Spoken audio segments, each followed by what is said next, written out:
Well, Henshaw here again for the Constitutional Crisis Channel. I'm otherwise, by the way, known in my real life, as the white supremacist, racist.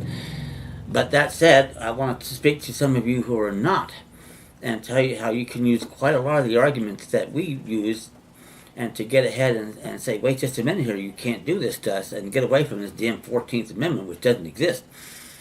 And one of the ways you do that, and I've heard, by the way, that there are some, both whites and blacks, that argue that they're a sovereign citizen.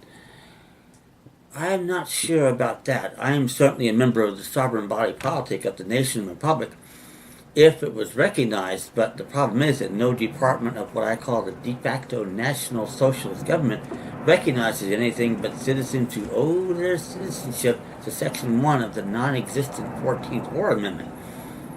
That said, if you're black or Asian or whatever, the argument there is if the government's going to assume that you're one of those type persons who are completely subject to the jurisdiction of the United States, the argument that you make is, wait a minute, that there weren't any blacks, Asians, whatever, involved in the proposing of the amendment and or the quote-unquote ratification of it. So to the DA, can you please provide me the consent of the governed here of my people to accept this citizenship? And if you can't do that, and by the way, for a waiver of rights, as the Supreme Court has said, for a voluntary, knowing, intelligent waiver, that's their reference standard to find a valid waiver.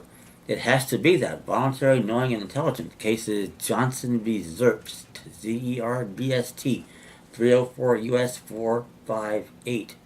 If they can't do that, you're out from under because they can't prove you're a quote-unquote person under Section 1 of the 14th Amendment. And as you'll see in upcoming videos, that person, quote-unquote, is the equivalent of a corporation.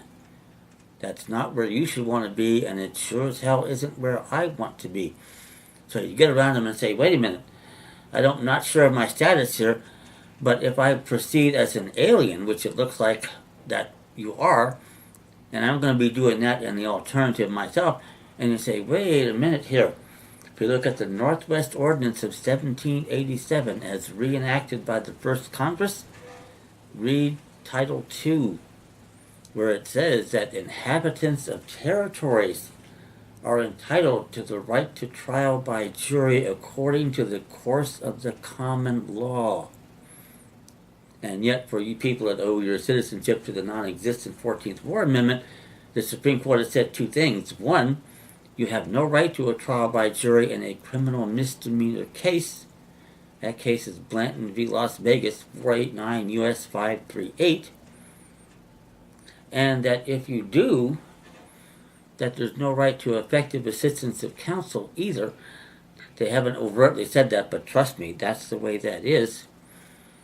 And then they not only say that, but they say, no right to trial by jury, nothing. And yet, if we're in a state, we would clearly have a right to trial by jury. That's a key issue for me, arguing my state versus territory issue, because if we're in one of the states admitted into this union, that right has to exist. It cannot have been done away with. And the only argument they can make is the ratification of the 14th War Amendment. And bring it on, because if you do that, you're going to be in more trouble than you ever knew existed. You can't possibly prove it. And they can't prove it against you either.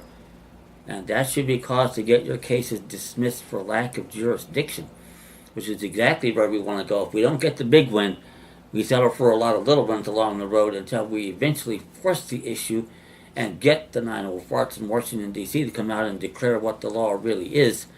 And after at least 85 years, it would be nice if they started to do that now, wouldn't it?